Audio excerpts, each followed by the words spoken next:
Hi, Faye. Talk about the girlfriend stuff. Today we're looking at chapter 367. There's a lot going on. Last chapter, Mommy called Prize, and it made me realize how similar it was to the beach trip at the very beginning of the series. The teaser for this chapter was, what does it mean to be in love? Which is very much a Chizuru kind of thing. But what I thought would happen is that I think Kazuya probably might not answer, and instead he might maybe reflect on that time with Mommy, because that's kind of when he realized he was in love with Chizuru. If you guys remember that arc, plays out very similarly to how everything is going on right now. In particular, Kazuya gets a call from Mommy while he's with Chizuru, and because he goes to answer the phone, Chizuru falls in the water and she starts drowning. Like they're underwater right now because it's raining. Yeah, okay. This is also interestingly something that was nodded to in the trip to the nursery arc, where Kazuya gets a call from Harumi while he's with Chizuru, and they change their plans to go meet Harumi because Kazuya had to answer the phone. So yeah, I think Kazuya might not answer. That's my bet. But anyways, without further ado, let's just get into this chapter. Let's move on. Well, the cover seems cute. Doesn't really tell us much. Chapter 367. Okay. Sorry, I read without reading. Mami-chan, look at Kazuya's face. Just, okay, right? Just so I don't give a shit. What a contrast from the beginning of the series. Look at Chizuru glowing. Is it an important call? So this is a nod to the nursery arc. Like I said this in the very beginning. He gets a call in the nursery arc. In the nursery arc, it's Harumi. And he calls, and turns out it is important because he made a promise to Harumi that he'd be there. Here, it's not. No. I see. Let's go. What'd I say? Puts it away. Doesn't answer. Chapter 344 pretty much informed this. Kazuya doesn't really care about Mommy anymore. Like our relationship is over, man. Yeah. My girlfriend in love 16. Come on. The cracked phone case. Do you guys remember why the phone case was cracked to begin with? Kazuya was talking to Mommy on the phone. Chizuru fell in the water and Kazuya dropped his phone to run and jump and chin to save Chizuru. They are underwater right now. Instead of looking away from his partner, he focused on her. He didn't get distracted. There's actually so many layers to that whole sequence that now that I've reread it, it's kind of crazy. For instance, cool note. Remember when Mommy called Kazuya? Guess what floor she was on? She says she was in the pool. So interesting details already. Mommy is floating on top of the pool, high up. Chizuru falls into the water and starts drowning. Guess what floor Mommy was on? The 4th floor. She says she's on the 4th floor right as Chizuru falls into the water. If for those who have been watching my videos this entire time, you would know that 4 can be read like the word for death. As if to say, had Kazuya chosen to go to Mommy and stay on the phone and ignore all the surroundings, Chizuru would have died. Woo, dark. Chapter 367. So cool note again, 7 is in Mommy's last name, Mommy Nanami. Nanami can be read as the 7 C's. Nana is 7 and Nami is C. 7 already. Cool note, just to point that out, chapter 327, Reiji does this thing where the teaser for that chapter was this thing in pachinko machines called surefire mode. When people read it, they didn't know what that meant. And if you go into that chapter, when you get into chapter 327, it's not gonna make any fucking sense because you're like, what the hell's the reference here? You would think what it meant is that it's the super lucky mode because Kazuya kept getting lucky in that chapter. In reality, what it actually was is chapter 327, part 7, and Mommy shows up in the end. Triple 7s. We already have 2 7s here. I wonder if there's gonna be a third 7 that's gonna show up later because, come on. So, but there's a double 6 too. My girlfriend in love 16. 6 and 6. A boring number. Luckiest number and the boring number. Again to the rain. Again he pans to the rain. Still, where should we go next? Also, this isn't shocking, like at all as a direction. Like, oh, I get it. A lot of people are like, oh, what the fuck was the point of that? The point was he was never going to answer. The point was, if you were informed on the situation, Kazuya was never going to answer. He's moving forward, he's not looking back. That's the point of this cover here. He's going towards Chizuru, he's walking forwards towards her, confidently. Mommy is in the past, he's not looking back anymore. right? In that same way, this is a perfect thing you could understand if you had been reading the cohabitation arc honestly, where every time a conflict is introduced, it is resolved almost immediately right after, because the whole point of this arc is to resolve conflicts, to get past these things in an honest way. Now that's out of the way, let's actually get into the chapter. Still, where should we go next? For the attractions, we'll have to choose carefully where we go next considering the wait times. I'm so grateful that we can be direct about this kind of stuff. I'm sorry for choosing a rainy day. Oh, I don't think you did, my dude. The illusion of choice. Yeah, this is another thing I'm actually gonna get into in regards to that I just said. I said that as a joke, but there's actually like an element to play with that. How about we go on one more of the main rides from the Wild series while we have time? Dinner's at 7 o'clock, right? Oh yeah, there's the 7. 777, fuck me. There's the 777, baby. There's the 777. Yeah, that sounds like a good idea. A really, really good idea. The third floor, right? Kazuya's number is 3. Stop, Reiji. Yamiro. Okay, shall we go? Oh, okay. Chizuru is leading. How interesting. All the laughs make it feel like I've stepped up my game. Honestly, I'd have fun riding anything with Mizuhara right now. What? You moved behind me. I took the lead, out of habit. Oh, she recognized, but it's okay. It's okay. There's no problems. It's okay, Chizuru. There are no problems. Actually, what do you think? Do you normally prefer girls who aren't too forward and follow 3 steps behind? Is that your type? It's just when I go on dates, I often find myself with inexperienced clients. I just thought I'd like to ask. Highlighted in shadows. Huh? 3 steps behind. Oh, I don't know. Wait, there's another 3. I just realized there's another 3. They go into the 3rd floor. It's 3 steps behind. And Kazuya is a 3. Okay, not a 3 out of 10. Bear with me. That's just his number. Kazuya's a 10 out of 10, motherfuckers. God, this is about our views on love again. Which is it? What's the correct answer? Don't get the wrong idea. You and I are customers and a girlfriend, all right? I'm just a rental girlfriend. I don't have anything to do with you. Oh my, come on. He's directly nodding to that. This is the arc. This is the beach arc again. Remember when Chizuru asked Kazuya, how many kids do you want? That was a reference to the beach arc. Because guess what? That was when that was first brought up. Remember Chizuru brings up the whole idea of cheating. Kazuya technically cheated on Chizuru when he was at the beach area because he kissed Mami. Him and Mami kissed. And then Kazuya, in a flip of that, thought that if he wouldn't show Mami he's serious, he would break up with Chizuru. And he breaks up with Chizuru. Just like he broke up with Ruka in Paradise. And then now, yet again, Reiji nods to the beach arc. Almost as if this is a simulation, as if you are reenacting things without even realizing it. I mean, it's best if I could take the lead myself, but I'm not very confident. When I'm wrong about something, you put me on the right path. When things are difficult, you help me keep my head on straight. To be honest, I really appreciate it. I love that kind of stuff about you. Oh! Oh. And then she leads again. Yes! Yes! It's okay to swap leading positions. There's nothing wrong with that. It's okay. It's okay to let go of control. Well, I guess it is pretty difficult. There isn't really a right answer to this. People tend to think that guys are supposed to take the initiative on dates, but in the long term, it probably won't be like that forever. It's true that I have some habits from going on rental dates, but it's not like everything I do is an act. Zuhara. Well, I'll give it a try. I'll let you decide on things more than I normally would as a rental girlfriend, but I'll take the lead more than people would expect. This is hard. Ah! Yeah! She seems... Oh my god, I just immediately panned to the ass. That's so funny. She seems to be having fun even during serious conversations like this. Wow, there's so many people up here too. Yeah, maybe I really have stepped up my game? Is she actually having fun? Regardless, she's putting a lot of thought into this. I've just gotta keep this up.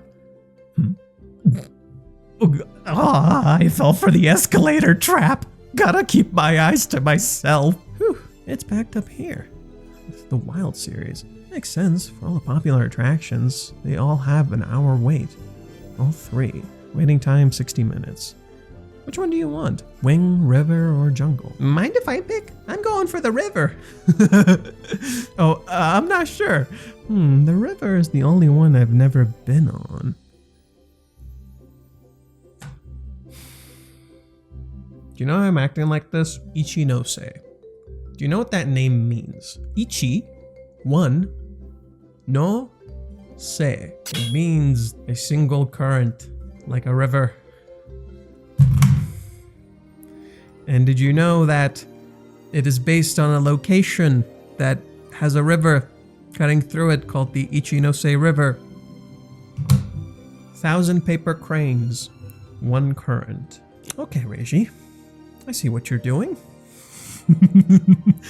Then let's go on that one. Oh, and let's not ignore the fact that the Reiji's referencing the beach arc, and to top it off, they're also in the rain.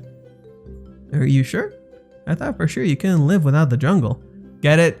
Because Kinoshita, he's a fucking tree. Okay, the line starts here. Why so long? Wait, what do you take me for? A fucking tree. You son of a gun. Reishi, you son of a gun. Damn you with these puns. If Mizuhara wants to ride it, that's my one and only option. The Wild Wing ride during rehearsal was in the sky. Then there's the jungle, and now they're in the rivers. Oh my shit. It's like another screen-based attraction. It's probably not all that different. Good lord. Good god. The emphasis. Jesus shit. My mind keeps going there because of what happened before. If it's anything like Wild Wings, we'll bump into each other a lot. So this has my heart pounding to say the least. Hey, why are you able to say that you love me? Oh, there it is. It begins. Huh? You just said it a second ago, too, that you love me. I've been thinking about it ever since that day. What is love? What kind of person do I love? I can't stop thinking about it. I mean, everyone falls in love for different reasons, right? I guess you'd want a lifetime partner who's not poor, is nice, Mizuhara, is fun to be with, never feels awkward to be around, stays clean, and has good looks. But I feel like I'm none of these. Hey, can you tell me, why are you able to say that you love me? Now that's a cliffhanger. Now that's a cliffhanger. Ooh, that's a good fucking cliffhanger. That's actually 10 out. I'm full credit to Reiji. Amazing cliffhanger. Holy shit. Okay, we're gonna start at chapter 14. So Kazuya got a call from Mommy, and Mommy answers. I already explained what I said before about the whole Mommy situation, where Mommy is floating up in the pool. Chizuru is falling into the ocean. And before she falls, just to prove it to you, because I said, what floor is it? The 4th. Okay, right after that, Chizuru falls in the water. She's number 4. She's about to die. So Kazuya sees this and jumps in. Okay, God, this is so relevant. Listen to this. Why was I able to do that? I still don't know. They cut this from the anime, by the way. I fucking hate that they cut this from the anime. It makes me so mad.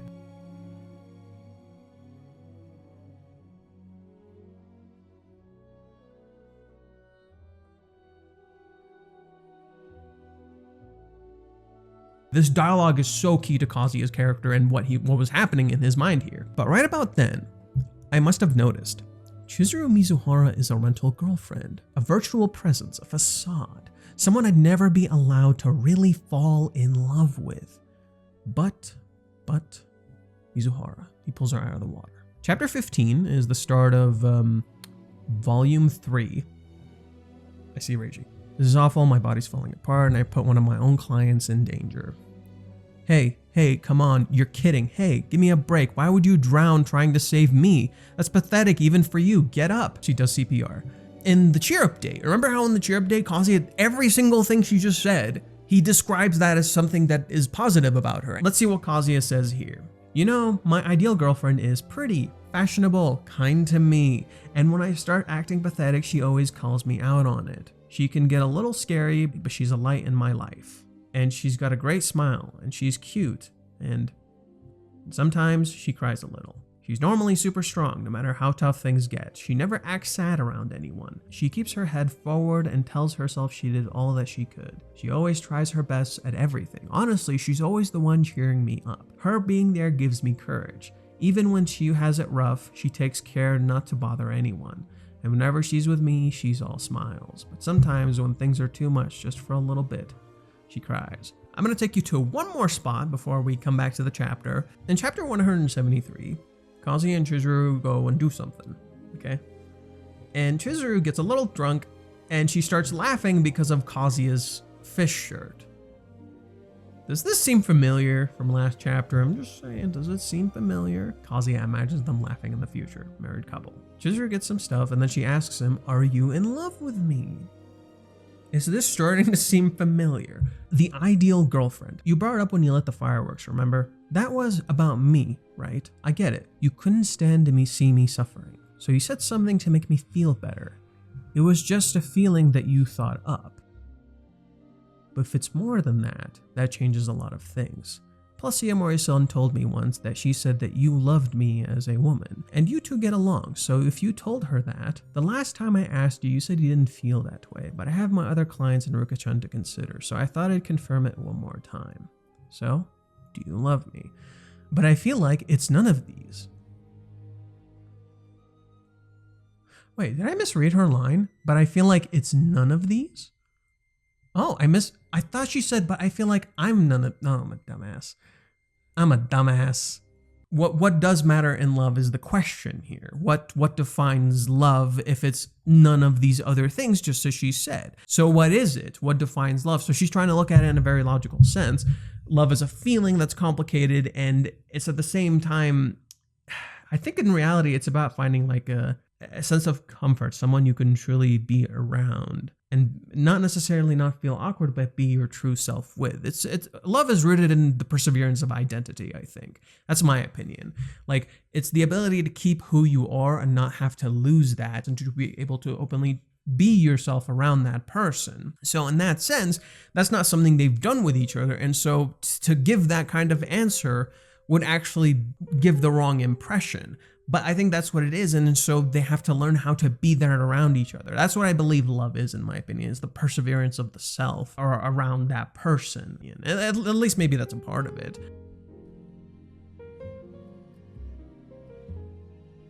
Never have I ever coped so hard that Kazuya might pull it off next week.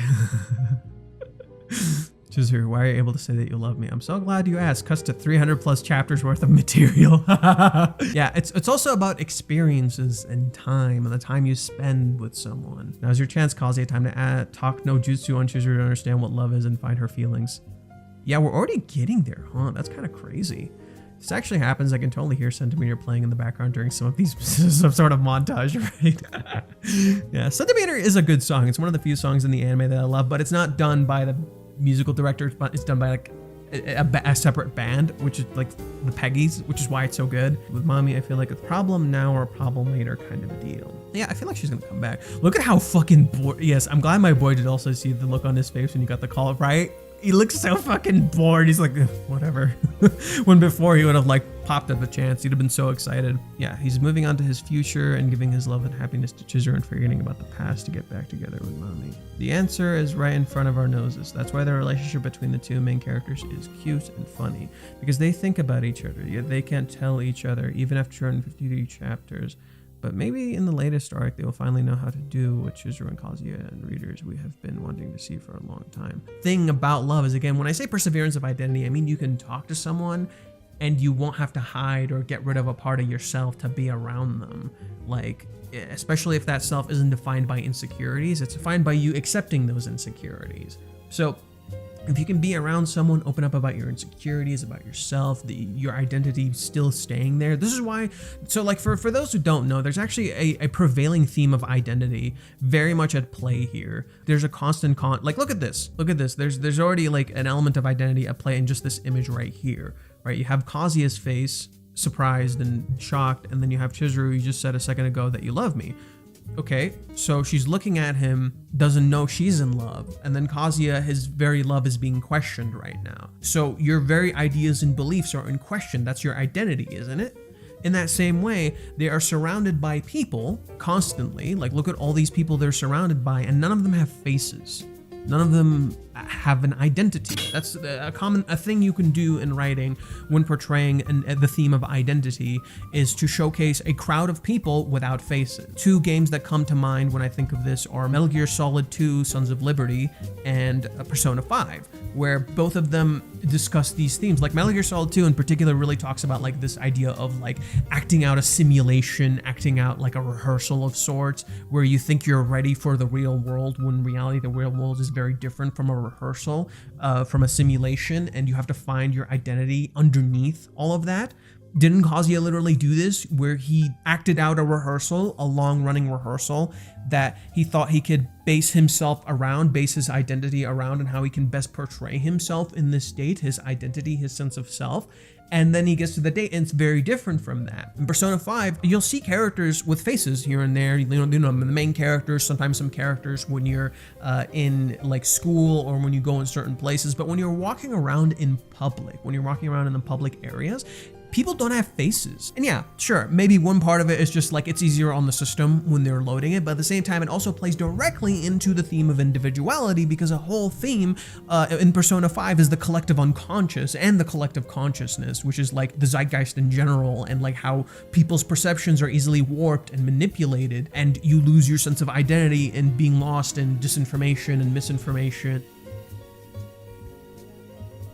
These questions Chizuru is asking here is literally trying to find her sense of identity. This is also perfectly played into in the chapter when Kazuya starts focusing on Chizuru's ass, right? Like, that actually plays into the theme that Kazuya feels physical attraction to Chizuru when he looks at her ass, for example. Physical desire is actually a part of love. It's physical intimacy. You want to touch a person, you want to be close to them, you want to hug them, you want to be physically close to them because you love them. It's an expression of your love, but that doesn't mean necessarily a bad thing, because we all feel desire. But there's also emotional intimacy. This dives directly into the question Chizuru was asking when she was asking about cheating, where Kazuya's answers, you'll notice, are mostly physical in nature, but he imagines things that are emotional in nature. For instance, he wonders to himself, what constitutes cheating? Is it going out to dinner with someone? And then he imagines her with Umi. Okay, well, if it's just some random person, some random dude who's a coworker of her, maybe it's not a big deal, but Umi straight up confessed to Chizuru, so there's an emotional intimacy at play here.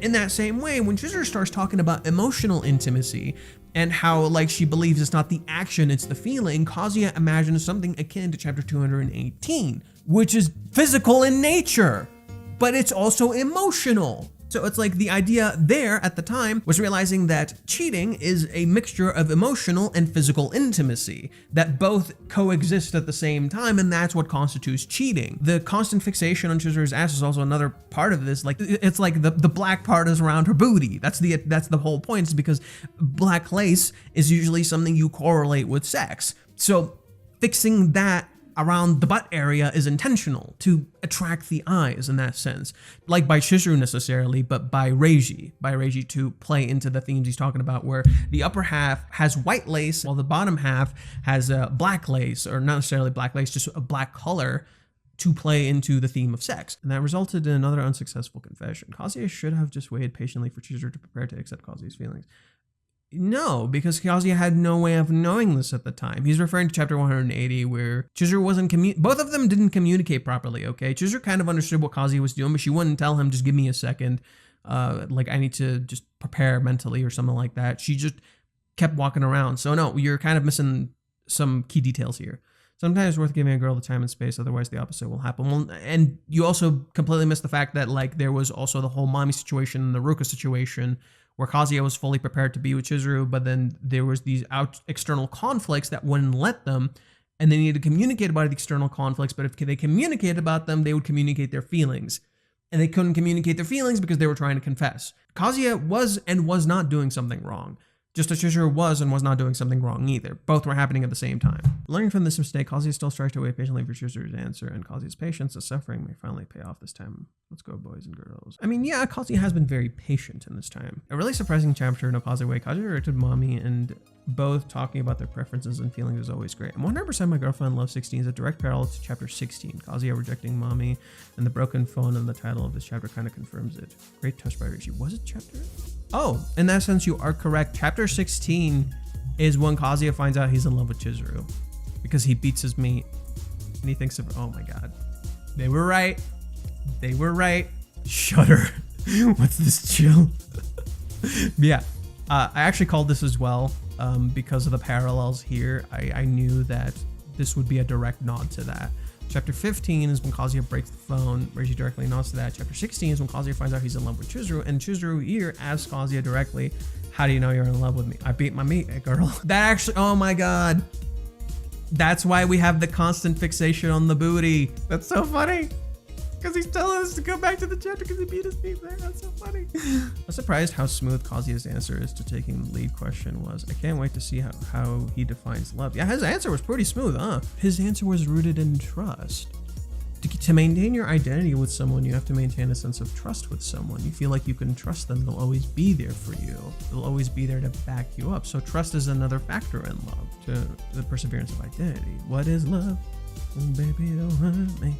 Don't hurt me no more. It seems like Reiji's schemes on holding off Chizuru's monologues has paid off with this one chapter. Yeah, that it's not necessarily just this one chapter. He's intentionally continuously hiding what Chizuru is thinking and slowly revealing it through her dialogue as a reversal of the cheer update where Chizuru was not voicing anything she was feeling, and then those feelings explode out in the very end. In contrast to Kazuya in the cheer update, who is constantly voicing what he's feeling. Here, Kazuya is actually not necessarily voicing everything he's feeling. In fact, he doesn't even realize what he's feeling, akin to how Chizuru didn't realize what she was feeling in the cheer update. And Chizuru, in contrast, is the one voicing herself outwards, akin to Kazuya at the time. Their roles are reversed. In fact, you can see that in the fact that Kazuya is hidden in shadow and Chizuru is illuminated in light, because Chizuru is being openly honest, whereas Kazuya is still hidden in shadow and kind of uncertain. I want to see how he's going to tell Mizuho how much he loves her and why he's able to see that he loves her. And it's going to be an answer for the ages. Yeah, next chapter is probably going to be fucking crazy. Interestingly, Reishi did tell us... Reishi, you cheap fuck. So, here, first off, let me talk about a particular reference that I want to point out. Chapter 362, 366, 367 is where they put their umbrellas in the umbrella locks. Both chapters end up being pretty important, but here's the kicker. Here's where it gets good. 8 in Japanese can be correlated to growth. It is a number directly connected to growth. It is also a number directly in Minnie's name. And Minnie has a big influence on this state, does she not? Yeah, so I think that's really cool that Reishi is gonna have this big moment next chapter, in chapter called 368, part 17, chapter of growth. Chapter 344 is the last part of this arc, and I just wanted to point out, like, what Reishi does here that's brutal as fuck is chapter 344, part 24. 3 deaths, and Reishi does this. This is a direct parallel to this. One's in light and one is in shadow. One speaks outwards, one walks away silently. What does Kazuya say here? If I ever saw Mami-chan again, I thought I'd hesitate more. I thought that her cuteness would overwhelm me and I'd get weak and flustered. I thought that I'd be a mess like before. You know how much I loved Mami-chan. How would you know any of that? But that didn't happen. I'm fine. I adore her. But this feeling is the one thing that never changes. A lonely battle, challenge accepted. I can't rely on Yomori-san on the actual date. For starters, I even relied on Mizuhara the whole time to get me through hardships with Mami-chan. I'll show her how much I've grown. I have to learn how to love on my own. And next chapter just happens to have the number 8, the number of growth. Boy. Yeah, so Kazuya's answer is probably gonna be similar to this. My feelings for her don't fade. I can face a lonely battle on my own when I'm with her. I rely on her when things get rough, but I want her to rely on me too. I don't fall apart. I don't become a mess. I feel motivated to do things I never could before when I'm around her. She inspires him to be a better version of himself. He feels like he can grow around her. I'm pretty much like trying to simulate the answer in my head, trying to come up with solutions. So, and finally, we're seeing Kazuya being honest with Mizuhara, opening up about his feelings. This is something I've been waiting for, man. He's openly admitting how much he appreciates everything Mizuhara has done for him over the years and what he truly loves about her. Moments like this is when Kazuya shines the most. Well, that's the whole thing. The whole arc has been about learning how to be honest and open with someone. What do you think the repeating question that Kazuya gets in his head in these chapters is, what is Chizuru thinking? That's a repeating question that happens regularly throughout these chapters, where he wonders what she's thinking, and then she voices it out loud.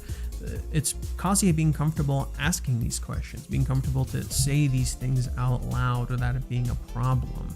That's a part of relationships. That's how you maintain your identity, to show that you're flustered, that you're all over the place, but to be loved anyway, to feel like you are still accepted and that you can still grow and change, not be viewed for your mistakes. So love is very complicated for those reasons, and I think that's why Reishi has this theme of illusions and removing illusions, because you have to find your identity underneath all of the illusions, and whatever you decide is who you are. Mizuhara has done for him over the years, and we truly loves about her moments like that.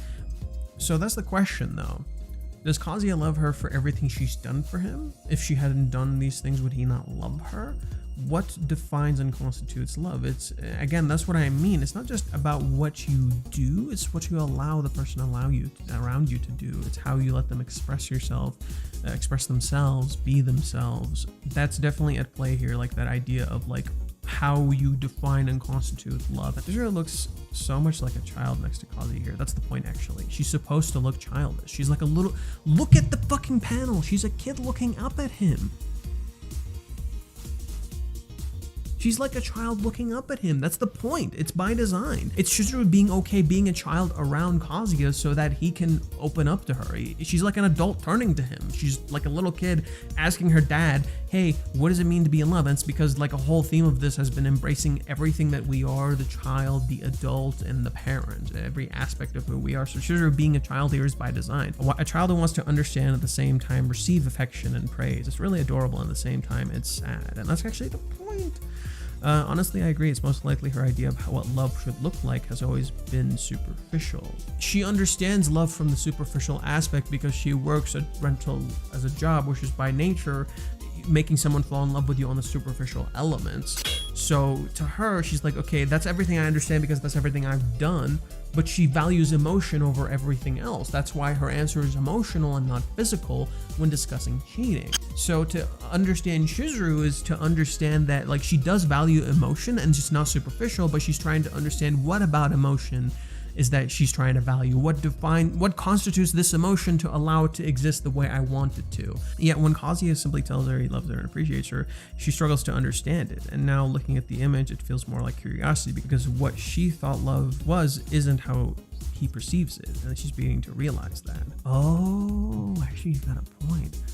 How Kazuya perceives love isn't necessarily how she thought he perceived it. And that's what she's communicating to understand. Ooh. Wait, there was an early image. Oh, did Reiji share this on Twitter? He must have. I do recall he shared Reiji. Yeah, Reiji did share this on Twitter. You right. First impressions. Haha, Kazuya just hung up. Good on him. Oh, please, Kazuya, stop thinking about the right answer already. It's not about that. Gets asked a question, has to give the right answer. Chizuru's confused about the nature of love. It isn't really about a certain type. The things she's listed there are as reasons to fall in love are fairly superficial. While Kazuya can certainly check some of these boxes, Chizuru already noticed that none of these would break the deal for her. Chizuru's question at the end hits the nail on the head. I have been saying this one of the things Chizuru is unsure about is why Kazuya loves her, right? She doesn't doubt that he does, but why is he so sure about it? Can he say he loves her? I think Kazuya might be able to figure this one out. When he told Chizuru he loved her just now, he didn't think about any characteristics from a list. He just thought about what Chizuru had given him specifically. It is the emotional bonds that make up your love for a person, and the fact that that emotional bond let him be himself. Kazuya has shown Chizuru all of his worst sides, and that's why he doesn't want to show these anymore. He wants to show her his best sides. So that's actually the thing that he loves about her, the fact that he can show her his worst self and he will still be loved. That even the parts she hates, she loves about him.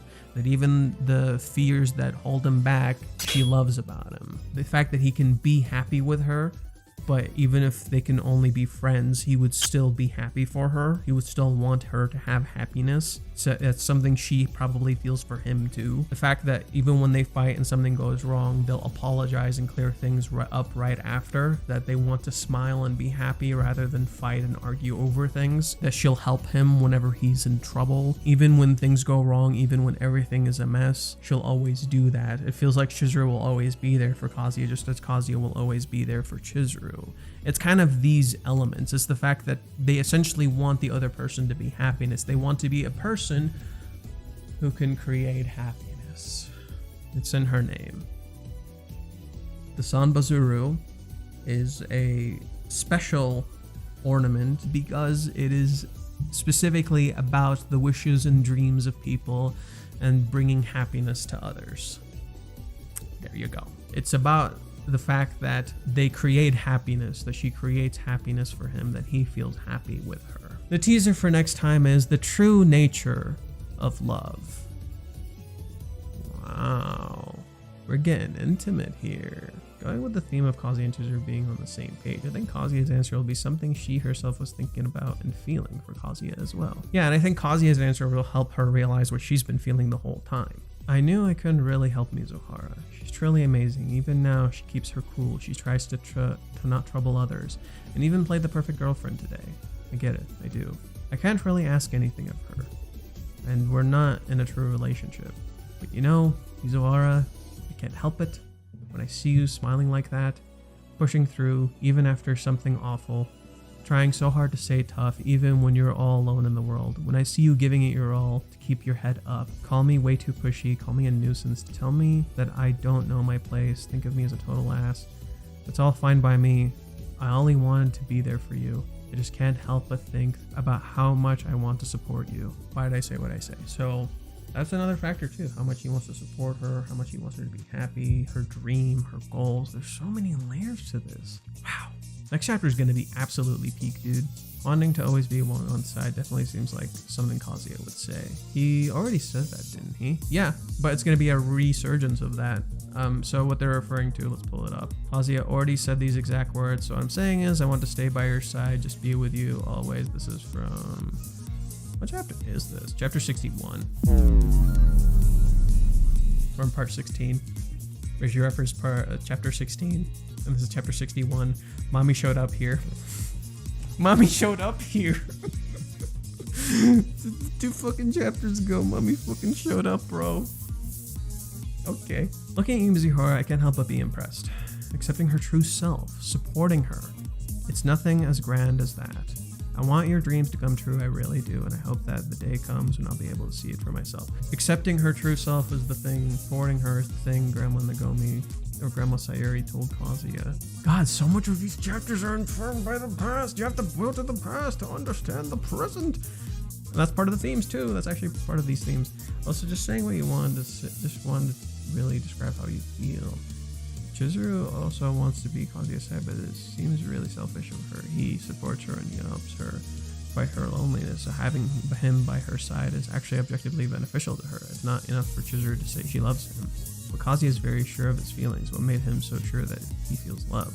Maybe he'll describe how hard she tries to be strong, but at the same time how she lights up when she's truly herself. A bit competitive, the way she smiles and laughs, etc. The more I think about it, Chizuru's question is different than just asking for a reason. Kazuya would say a lot of things he loves about her, but what Chizuru really wants to know is what that feels like to him. Does he have an answer that could satisfy her? Yeah. Kazuya had no interest in mommy. That's why he fucking put the phone down. I love that. I'm very curious how Kazuya will answer the question.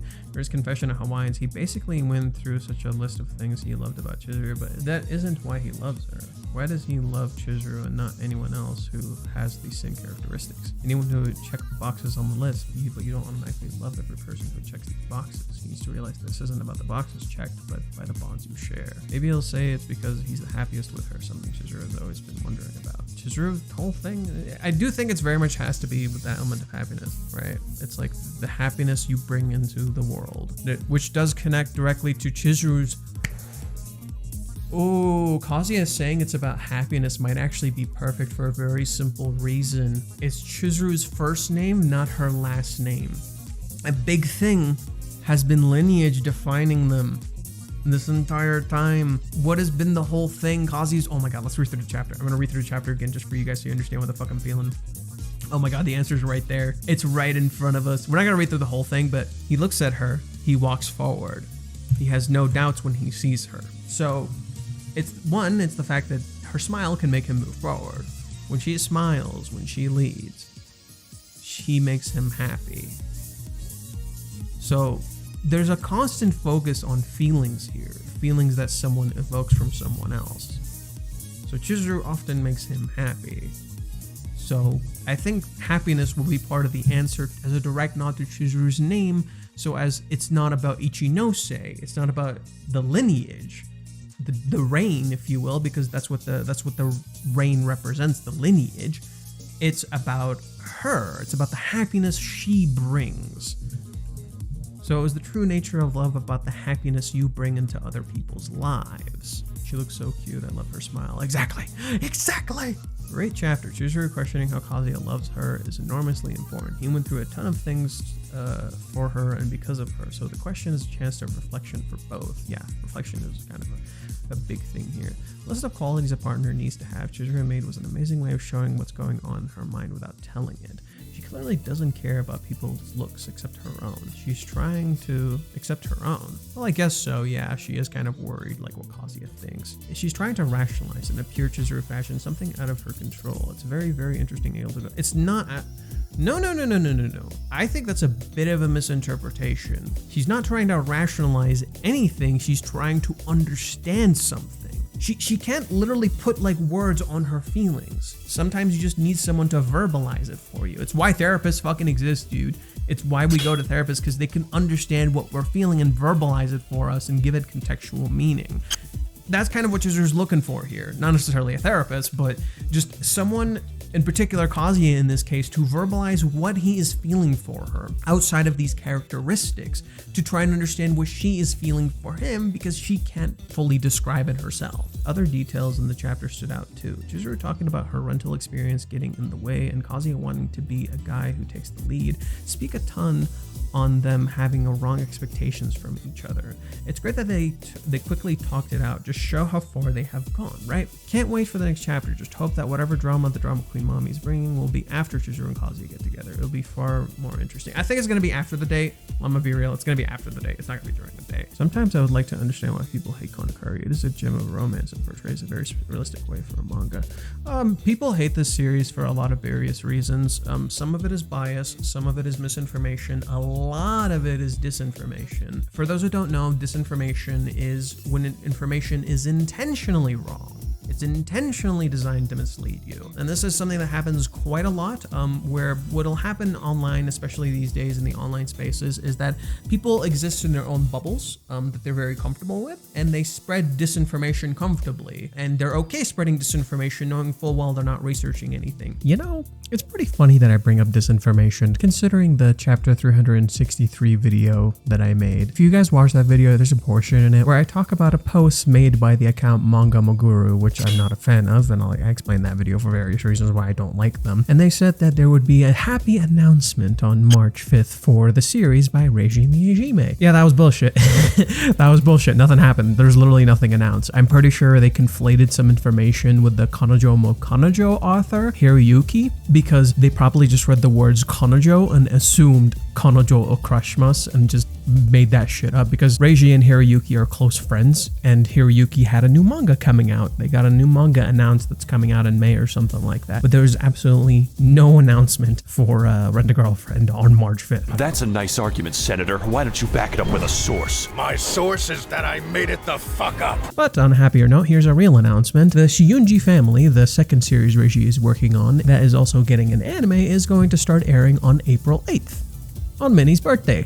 It also looks really fucking good. Holy shit, it actually, like, I'm sorry, even season 1 of Rent-A-Girlfriend didn't look nearly this good. This looks super, super good, and like, you can feel this was made by the studio Doge Kobo, because come on, it looks way too good from the previews. Also, yeah, it had a second preview. Not even mentioning how good the opening and the ending sound, like, god damn. I did make a video loosely talking about it. You can go check that out as well. A great example of this, and sorry if I piss off some people, is the Mother's Basement video. Mother's Basement video is full of disinformation, and he openly admits he didn't research anything. I'm not even kidding. If you just like watch a few clips from his videos, you can easily find something he just like made the fuck up, and you can easily refute it from the manga itself. A video of his came up recently in my feed for some weird fucking reason, and he was talking about 100 girlfriends. And in the thumbnail, he was saying it's better than Rent-A-Girlfriend, like that's the thing he was going for. So I watch it, I get to the part where he talks about Rent-A-Girlfriend, and he's like, see, look at how in Rent-A-Girlfriend, the female characters don't interact, and he uses Sumi and Chizuru as an example. When the entirety of Sumi's character is inspired by Chizuru, has a manga chapter, like literally around chapter 50-ish or so, where she straight up says, Chizuru is my inspiration and my goals.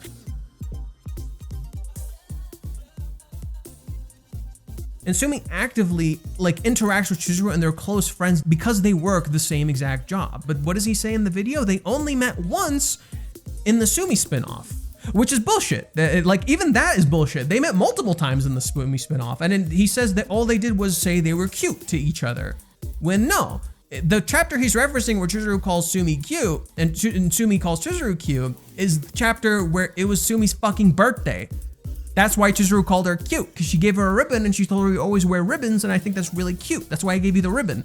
Literally, in just that sequence where he's trying to criticize this manga, there's just straight up factually incorrect information, on top of the fact that he bases his argument that all harems need to have the female characters interact when, one, this story is a criticism of harems, and you judging it by a harem shows you don't understand what the fuck you're talking about, and two, no story functions under a certain set of rules. Rules are just there as a guiding basis to make us, the readers, and maybe the writers, have a sense of comfortability, but you can break those rules any fucking time. Nothing has to align with any set of rules. That's just a bunch of fucking bullshit that we make comfortable to understand storytelling. It's why, like, despite Kojima being kind of a pretentious prick sometimes, like, I love Kojima, don't get me wrong, but he's pretentious sometimes. Despite that fact, his stories are really interesting because they actively break conventional rules. Metal Gear Solid 2 is one of my favorite games of all time because it's literally not a video game in a sense.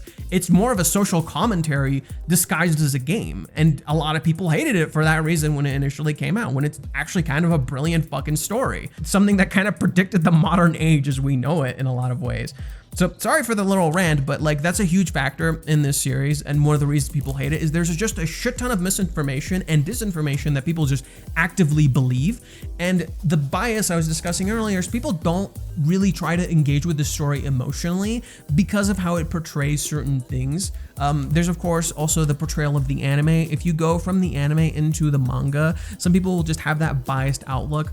Another factor is, like, for example, how anime and manga people tend to engage with anime and manga, in particular romance manga, where a lot of romance manga are extremely idolized, and the only way they'll take it seriously is if it gets super serious and emotional, and actively treats the story that way, which is something I really kind of started disliking these days in modern romance anime and romance manga, where they take themselves too seriously. It's like you're either too serious or not serious enough, and I just really hate that. And this is a story that just doesn't give a shit about that. It constantly actively fluctuates between like serious and not serious all the time, and that's part of its charm and also part of its writing, where I explain, like in this chapter for instance where Kazuya like fixates on Chizuru's booty, that's a huge aspect of Chizuru's questions literally 2 seconds later. It's a characteristic. It's an aspect of her figure. So is he just in love with her figure? A lot of people love to say that about Kazuya, when in reality,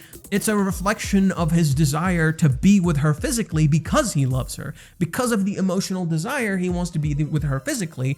And Chizuru just happens to have a sexy ass that you're gonna stare at. To say Kazuya only loves Chizuru for her figure is bullshit. It is a part of her that he does love. And it is an aspect of love.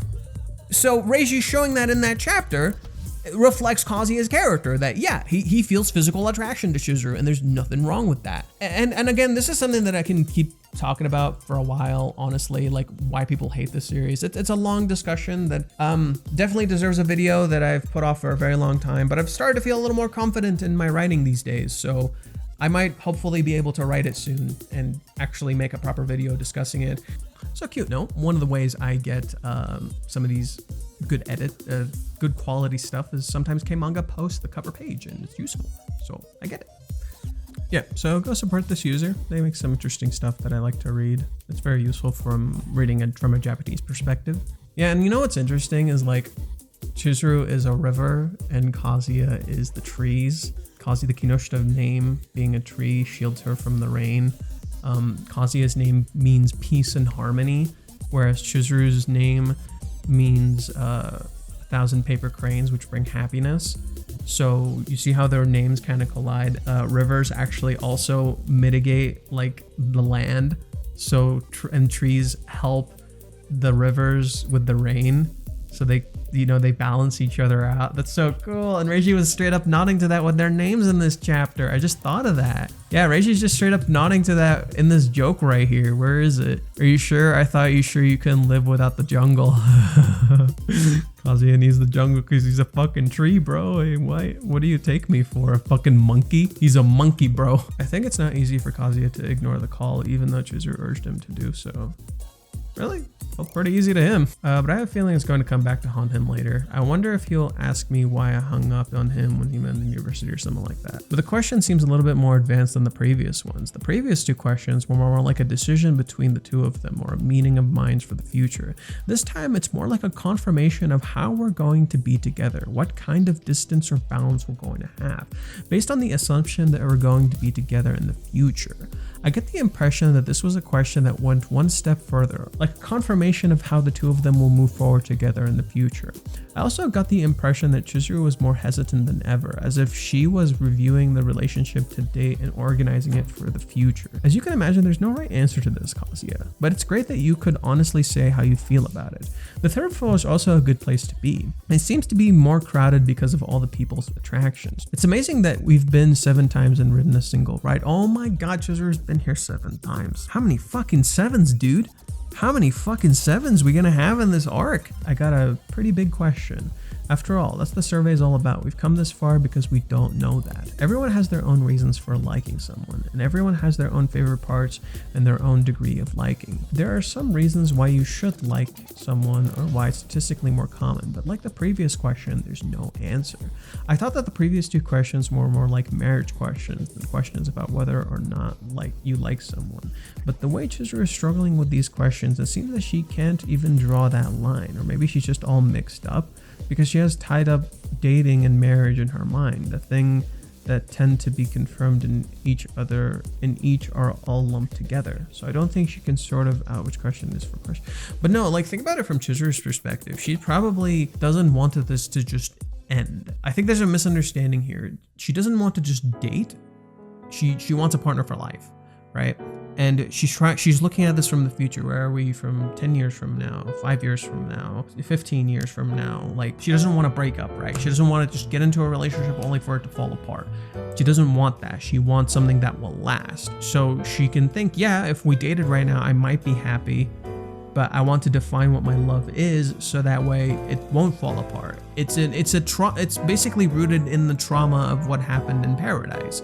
Right? It's clearly rooted in that fear of loss. That's where it is. It's coming back to that root core fear of loss where, yeah, okay, I want to do this, but I want to make sure things are going to work out. And she doesn't even understand it's necessarily rooted in that fear of loss. And that's why we call back to Chizuru's grief. That's why we call back to Chizuru's mom dying, Chizuru's dad leaving, Chizuru's grandpa dying, Chizuru not having a family, and all these things. Like, something that can last is what Chizuru wants. And the reason she's all tied up, like you explained, between dating and marriage, or she's just confused as a person, is because she's dealing with depression and grief. And those things are very complicated. So the checklist seems to be a bit of a jumble, and I wonder if she was trying to find the element of liking in any of them come to mind after asking a series of questions. If that's the case, I can understand why you might be lost, since you can't ask people due to various circumstances, and you can't sort it out if you just think about it by yourself. But when I thought about it, there was someone who could give me an answer or a hint. You've been confronting yourself with feelings of love for a long time, and you're still holding on to love that you don't know you have. I have not been able to face them, but when they have been directed at me, I have not been able to let them go or accept them well. I think it's a very big thing that Kazuya is trying to listen and accept it from the front like this again. Title preview is The Identity of Love. The perseverance of identity is love. And so what is the identity of love? Oh my God. Is it Kazuya's monologue or the part that Chizuru realizes while digesting it? Either way, it will be part directly related to the answer of the investigation. Based on this part, which will Chizuru's feelings be in the end? So the call was unexpectedly canceled. After all this time, it's still an important part of confirming the balance of standing again for the future. The fourth question, the pivotal question of the survey. Oh my God, it's the fourth fucking question. How Kazuya will answer this question or conclusion, Chizuru come to. For the opening page, this one, my friend says it reads, a blue sky during the date. Thunder, Mami-chan, an uncertain Kinoshita? Question mark. So Kinoshita has the sound for a tree and an acorn, because acorns are boring. Reiji said this in another thing. Kazuya's name means peace and harmony shared under the tree. So the play on words here is that there's a clear sky, but Kazuya is a tree and Mami is thunder about to fucking strike the tree. That's what it says. So that's the play on words with thunder. Yeah, it's supposed to be under the tree. Yeah, shared under the tree.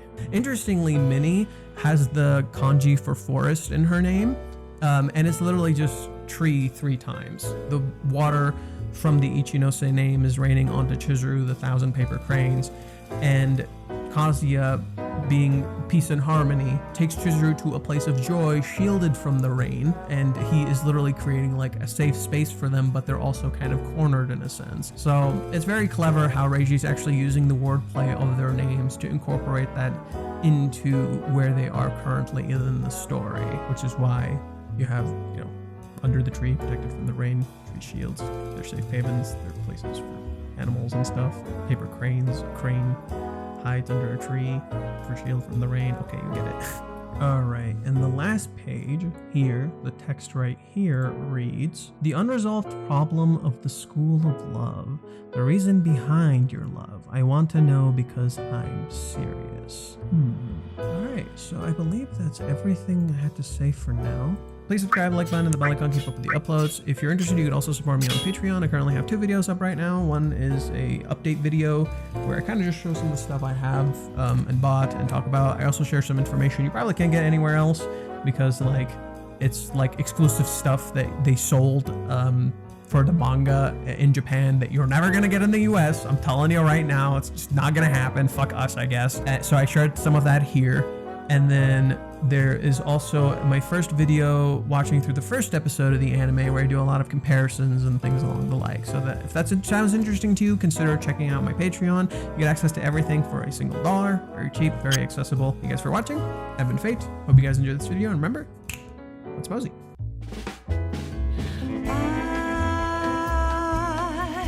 I've got to